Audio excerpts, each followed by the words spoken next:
नमस्कार दोस्तों, आज मैं आपको सावन रविवार व्रत की कथा सुनाने जा रही हूँ। प्रेम से बोले सूर्य भगवान की जय हो। प्राचीन काल में एक बुढ़िया माई रहती थी। वह नियमित रूप से रविवार का व्रत करती। रविवार के दिन सूर्य उदय से पहले उठकर आंगन को गोबर से लीपकर स्वच्छ करती। स्नान आदि से निवृत्त होकर सूर्य भगवान की विधिवत पूजा करती, व्रत की कथा सुनती और सूर्य भगवान को भोग लगाकर दिन में एक बार भोजन करती थी। सूर्य भगवान की कृपा से बुढ़िया माई को किसी प्रकार का चिंता नहीं था। धीरे धीरे उनका घर धन धन से भर रहा था और सूर्य देव की कृपा से वह हमेशा स्वस्थ रहती थी। उस बूढ़ी माई को सुखी देखकर उनकी पड़ोसन उनसे जलने लगी। बुढ़िया माता के पास गाय नहीं थी, इसलिए वह अपने पड़ोसन के घर से गोबर लाती थी। एक दिन उनकी पड़ोसन अपने गाय को घर के भीतर बांधना शुरू कर दिया। इससे बूढ़ी माता को गोबर नहीं मिला और वह आंगन न लिप सकी। आंगन न लिप पाने के कारण बूढ़ी माता ने सूर्य भगवान की पूजा भी न कर सकी और भोजन भी नहीं बनाया तो भोग कैसे लगाती। रात होने पर बूढ़ी माता भूखी प्यासी ही सो गई। सपने में सूर्य भगवान ने दर्शन दिया और भोग न लगाने का कारण पूछा तो बूढ़ी माता ने सूर्य भगवान से क्षमा मांगी और बताया कि गोबर न मिलने से वह आज घर भी नहीं लीपी और पूजा भी नहीं की और भोजन भी नहीं बना पाई। इस पर सूर्य देवता ने कहा, बूढ़ी माता, मैं आपके पूजा से प्रसन्न हूँ और मैं आपको एक गाय वरदान में देता हूँ। प्रातःकाल सूर्य उदय से पूर्व उस बूढ़ी माता की आंख खुली तो वह अपने घर के आंगन में सुंदर गाय और बछड़े को देखकर बहुत खुश हुई। गाय को आंगन में बांधकर उन्होंने जल्दी से चारा लाकर खिलाया।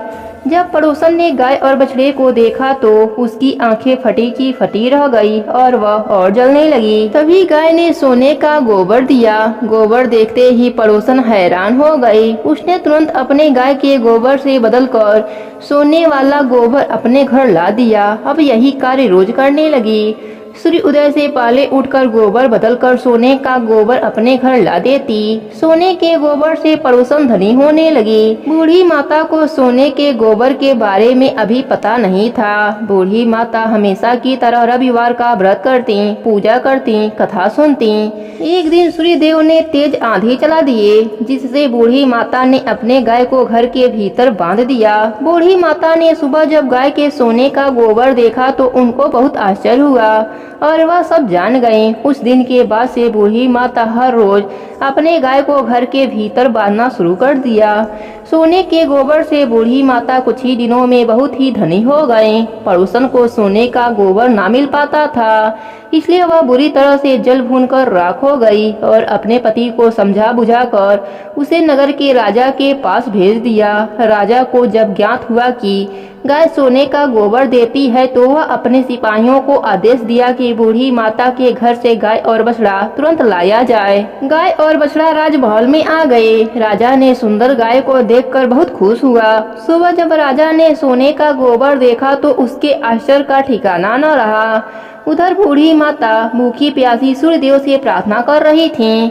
सूर्यदेव इस तरह बूढ़ी माता को प्रार्थना करते देख उस पर बहुत करुणा आई। उसी रात सूर्य भगवान ने राजा को सपने में कहा, राजन, बूढ़ी माता का गाय बछड़ा तुरंत लौटा दो, नहीं तो तुम पर विपत्तियों का पहाड़ टूट पड़ेगा, तुम्हारा महल नष्ट हो जाएगा। सूर्य भगवान के सपने से बुरी तरह भयभीत राजा ने प्रातः उठते ही गाय और बछड़ा बूढ़ी माता को लौटा दिया और क्षमा मांगी। राजा ने पड़ोसन और उसके पति को उनकी इस दुष्टता के लिए दंड भी दिया। राजा ने पूरे राज्य में घोषणा करा दी कि सभी स्त्री पुरुष रविवार का व्रत किया करें। रविवार का व्रत करने से सभी के घर में धन धान से भर गया। राज्य में चारों तरफ खुशहाली छा गई। स्त्री पुरुष सुखी जीवन यापन करने लगे। सभी लोगों के शारीरिक कष्ट दूर हो गए। सभी स्वस्थ रहने लगे। हे सूर्य भगवान, जैसे आपने बूढ़ी माता पर कृपा करी वैसे ही अपने सभी भक्तों पर अपनी कृपा बनाए रखना। प्रेम से बोले सूर्य भगवान की जय हो। एक समय की बात है, सूर्य भगवान की रानी के मायके से खबर आती है, परंतु रानी सा को मायके जाने का मन नहीं था। सूर्य नारायण भगवान रानी को यह कहकर मायके जबरदस्ती भेजते हैं कि जाओ, मैं आपके लिए अच्छी अच्छी वस्तुएं भेजूंगा। राणा दे अपने पीहर चली जाती हैं। कुछ दिनों के पश्चात सूर्य भगवान राणा दी के लिए चौपड़ पासा, पचेटा आदि डोरा आदि कुछ वस्तुएं भेजते हैं। राणा दे की भाभियां मजाक करने के इरादे से चौपड़ पासे, खिलौने आदि सब सामान निकाल देती हैं और उनके स्थान पर कंकड़, पत्थर और कांटे भर देती हैं और सारे डिब्बे वापस बंद कर देती हैं। राणा दे ने देखने के लिए हाथ डब्बे में डाले तो उनके हाथों में कांटे चुभ गए। फिर तो उनकी भाभियां हंसने लगीं। फिर तो राणा दे को गुस्सा आ गया। कुछ दिनों के पश्चात जब श्री नारायण राणा दे को लेने पधारे तो राणा दे तो श्री भगवान से बातचीत भी नहीं करती थीं। राणा दे जब ससुराल गईं तो वहां पर भी किसी से कुछ भी बात नहीं करती थीं। सूर्य नारायण ने अपने माताजी से पूछा कि माताजी, राणा दे आपसे बातचीत करती हैं क्या? उनकी माताजी ने कहा, नहीं बेटा, राणा दे जब से ससुराल वापस आई हैं उसके बाद से बात नहीं करती हैं। सूर्य नारायण कहते हैं कि माताजी, आप आज उनको बोलना कि चावल की बोरी पड़ी है, साल में से चावल निकाल दें, परंतु ऐसा करते समय चावल टूटने नहीं चाहिए, साबुत निकलने चाहिए। अब राणा दे रोने लगी। रोते रोते ही वह छत पर चली गईं और उन्होंने चिड़ियाओं को बुलाया। राणा दे चिड़ियाओं से कहने लगी, मैंने कभी तुम्हें चुंगा डाला होगा, अब तुम इन चावलों को छील दो। ढेर सारी चिड़ियाएं सारे के सारे चावल छिलकर उड़ गईं। श्री नारायण ने फिर पूछा कि माताजी, राणा दे बोली क्या? माताजी कहती हैं कि नहीं बेटा, वह तो कुछ नहीं बोली। सूर्य नारायण फिर बोलते हैं कि माताजी, अब आप उनको कहना कि 108 छेद वाली मटकियां हैं, उनमें पानी भर दो। राणा दे फिर वापस रोने लगी। तालाब पहुंचकर भी वह रो ही रही थीं। उनको रोता देखकर मेढकियां आई और उनसे पूछती हैं कि आप क्यों रो रही हैं? राणा दे कहने लगी, सासू जी ने 108 छेद वाली मटकियों में पानी भरने को कहा है, पानी कैसे टिकेगा उनमें? मेढकियां बोलती हैं कि आप चिंता मत करो, हम छेद पर चिपक जाएंगे, फिर आप आसानी से पानी भर लेना। फिर क्या था, मेढकियां तो छेद पर चिपक गईं और राणा दे ने पानी से मटके भर दिए।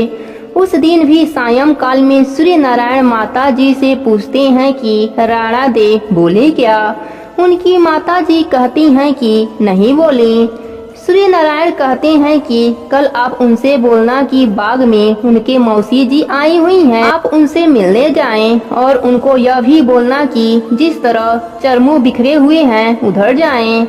अगले दिन सूर्य नारायण रास्ते में औरत का रूप बनाकर घूंघट निकालकर बैठ गए और जब राणा दे उस तरफ आई तो सूर्य नारायण औरत का रूप धरकर ही बैठे बैठे रोने लगे।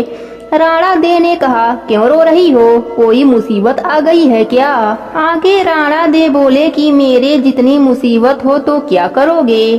सूर्य नारायण बोले कि आपको क्या मुसीबत है? राणा दी बोली कि क्या बताऊं, मैं पीहर नहीं जाना चाहती थी, फिर भी इन्होंने मुझे जबरदस्ती भेजा और बोले कि मैं अच्छी अच्छी वस्तुएं और इनाम भेजूंगा और डिब्बों में भरकर इन्होंने कंकड़, पत्थर और कांटे भेजे। मैंने देखने के लिए हाथ डब्बों में डाले तो मेरे हाथ में कांटे चुभ गए। मेरी भाभियां मेरी मजाक बनाने लगीं। थोड़े दिनों बाद वापस लेने आए और मैं ससुराल आ गई। फिर साल में से मुझे चावल निकालने को बोला और यह भी कहा कि एक भी चावल टूटना नहीं चाहिए। फिर मुझे 108 छेद वाली मटकियों में पानी भरने के लिए कहा। अब आप ही बताओ, छेद वाली मटकियों में पानी कैसे ठहरता? वह तो मटकियां मटके के अंदर चिपक गईं, जो मैंने भर दिया।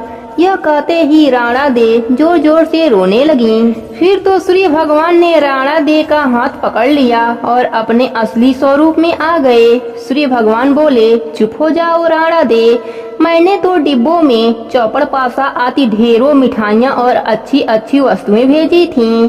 आपकी भाभीियों ने ही मजाक करी होंगी, मैंने नहीं करी थी। यह बात आप पहले ही बता देती तो इतनी मुसीबत नहीं झेलनी पड़ती। हराना दे। और श्री भगवान की इस कथा को कहने सुनने से श्री भगवान की असीम कृपा बरसती है। प्रेम से बोलिए श्री भगवान की जय हो। प्राचीन समय की बात है, एक गांव में दो भाई राम प्रकाश और कमलकांत एक साथ रहते थे। उनमें से बड़ा भाई राम प्रकाश बहुत सीधा साधा था और उसकी पत्नी सत्यवती भी बहुत सीधी थी। यह परिवार सूर्यवंशी था, इसलिए वह सूर्य भगवान को अपना कुल देवता मानकर उनकी पूजा करते थे। सत्यवती हर दिन श्री भगवान की पूजा करती और कथा कहती थी, साथ ही वह रविवार का व्रत भी रखती थी। परंतु इसके विपरीत कमलकांत की पत्नी संजना नए विचारों वाली थी। वह पूजा पाठ में बिल्कुल विश्वास नहीं रखती थी। कमलकांत भी सीधा था, पर संजना उसके समझाने पर भी पूजा नहीं करती थी। कमलकांत उसे समझाता कि ऐसा ना करने से सूर्य भगवान, जो कि हमारे कुल देवता हैं, वह नाराज हो जाएंगे, पर वह नहीं मानती और अपनी जेठानी को अनपढ़ गवार कहकर उसका मजाक उड़ाया करती थी। दोनों भाई एक साथ रहते थे, एक ही साथ खेत में काम करते, घर में सुख शांति थी। लेकिन एक दिन संजना की किसी बात पर सत्यवती से लड़ाई हो गई और वह कमलकांत से कहने लगी, मैं अब अलग रहना चाहती हूँ। सभी ने उसे बहुत समझाया, पर वह नहीं माने और घर, खेत, रुपए पैसा आदि में बंटवारा कर दिया। अब दोनों भाई अलग अलग रहने लगे। रविवार के दिन सत्यवती ने व्रत किया। शाम को उसने श्री भगवान की पूजा की और जल चढ़ाया। उसी समय संजना वहां आई और कहने लगी, यदि तुम्हारे सूर्य भगवान इतने ही सच्चे हैं तो शाम होते ही मुंह छुपाकर भाग क्यों जाते हैं, और जब भी बादल आते हैं वह उनके पीछे क्यों छिप जाते हैं। मैं तो कभी भी ऐसे भगवान की पूजा नहीं करूंगी। सत्यवती ने उसे बहुत समझाया, पर वह नहीं माने और संजना सूर्य भगवान की हंसी उड़ाते हुए घर में चली गई। सत्यवती को दुख हुआ। उसे डर भी था कि यदि कुल देवता नाराज हो गए तो परिवार पर बहुत संकट आ सकता है। रात को जब सत्यवती सो रही थी तो सपने में उसे सूर्य भगवान ने दर्शन दिया और कहा, मैं तुम्हारी भक्ति से बहुत प्रसन्न हूँ, मांगो क्या मांगती हो। तब सत्यवती ने कहा, प्रभु मेरी देवरानी ना समझ है, उसके कारण आप रुष्ट ना होना, उसे क्षमा कर देना। सत्यवती की बात सुनकर श्री भगवान बहुत प्रसन्न हुए और उन्होंने कहा, ठीक है, मैं उसे क्षमा करता हूँ। साथ ही मैं तुम्हें सोने का एक सिक्का देता हूँ, इसे अपने धन के साथ रख देना, तुम्हें कभी भी धन की कमी नहीं होगी। यह कहकर सूर्य भगवान अंतर ध्यान हो गए। सुबह जब सत्यवती उठी तो देखा उसके सिरहाने सोने का सिक्का चमक रहा है। उसने अपने पति को सपने के बारे में बताया। राम प्रकाश ने सूर्य भगवान को नमस्कार किया और वह सिक्का अपने संदूक में रख दिया। कुछ दिन के बाद जब उन्होंने संदूक खोला तो वह धन, जेवर आदि से भरा था और उनके बीच सोने का सिक्का चमक रहा था। दोनों पति पत्नी अमीर हो गए। उन्होंने बहुत बड़ा मकान बनवाया और उसमें श्री भगवान की बड़ी सी प्रतिमा स्थापित की। संजना को जब यह बात पता लगा तो उसने अपने पति से कहा, आप जाकर पता करो कि उनके पास इतना धन कहां से आया। कमलकांत जाने से मना किया, पर संजना लड़ने लगी। तब कमलकांत राम प्रकाश के घर गया। दोनों भाई गले मिले और एक दूसरे से बातें करने लगे। कमलकांत के पूछने पर राम प्रकाश ने उसे सारी बात बताई। संजना ने जब यह सुना तो उसने भी लालच में आकर सूर्य भगवान का व्रत किया, पर उसके मन में जरा भी श्रद्धा नहीं थी। उसने बड़ी मुश्किल से दिन काटा और शाम को व्रत खोला। रात में वह सोई, पर उसे कोई भी सपना नहीं आया। सुबह उठकर देखा तो कहीं भी कोई सिक्का नहीं था। उसे लगा उसके जेठ जेठानी ने उसके पति से झूठ बोला है, भगवान तो होते ही नहीं हैं। इस तरह वह लड़ने के लिए बाहर निकली। तभी बाहर एक भिखारी खड़ा था। उसने संजना से खाना मांगा। संजना ने उसे डांटकर भगा दिया। वह सत्यवती के घर पहुंची। वहां जाते ही सत्यवती ने उसका स्वागत किया और पूछा कि क्या हुआ।